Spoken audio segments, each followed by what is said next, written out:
September 15, 2012, a new human coronavirus was isolated from a patient with pneumonia by Dr. Ali Mohammed Zaki. The virus was from a 60-year-old patient in Saudi Arabia with pneumonia and acute renal failure who died in July. Dr. Zaki sent the virus to Ron Faucher in the Netherlands, who sequenced its genome and confirmed it's a beta coronavirus closely related to bat coronaviruses. The new virus is not the SARS coronavirus, but because it is related to bat coronaviruses, there's concern that it could spread rapidly among humans and cause serious respiratory disease.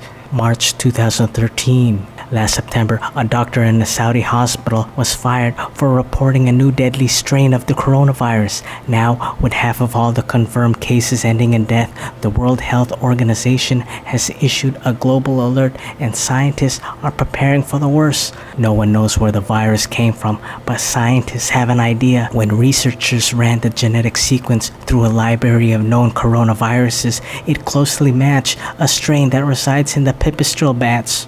May 15, 2013.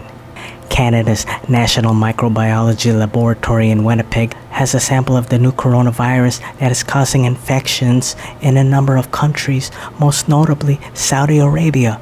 Scientific Director Dr. Frank Plummer says the lab obtained the virus from the Erasmus Medical Center in Rotterdam.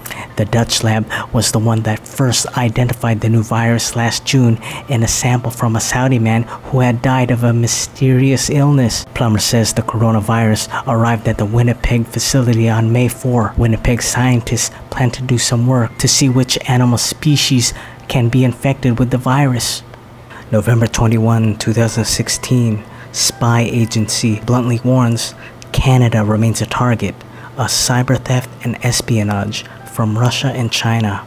The Canadian Security Intelligence Service, Canada's spy agency, is openly warning that Russia and China are out to target Canada's classified information and advanced technology, as well as government officials and systems.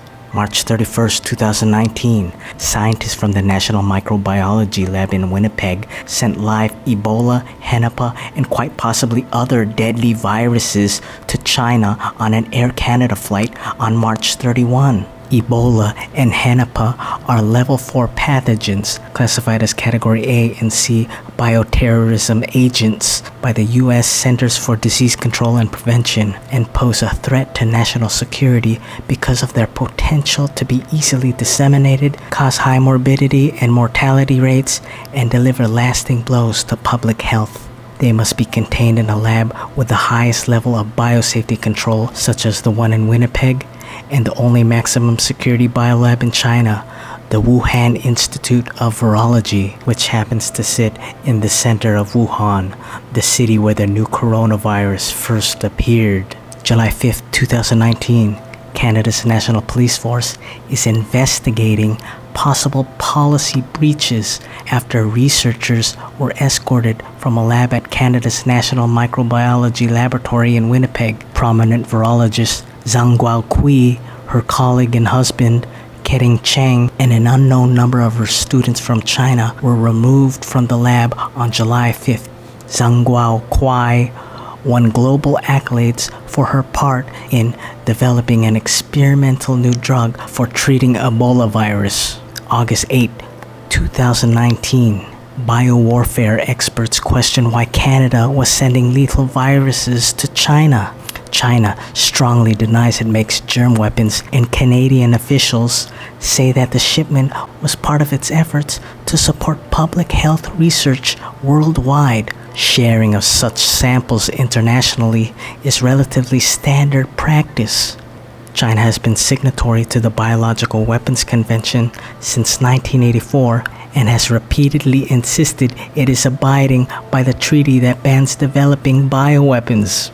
But suspicions have persisted, with the U.S. State Department and other agencies stating publicly as recently as 2009 that they believe China has offensive biological agents. December 31, 2019. The World Health Organization is alerted by the Chinese authorities of a string of pneumonia-like cases in Wuhan, a city of 11 million people and home of the only level 4 maximum security biolab in China, the Wuhan Institute of Virology, which received deadly level 4 pathogens from Canada via a Chinese spy.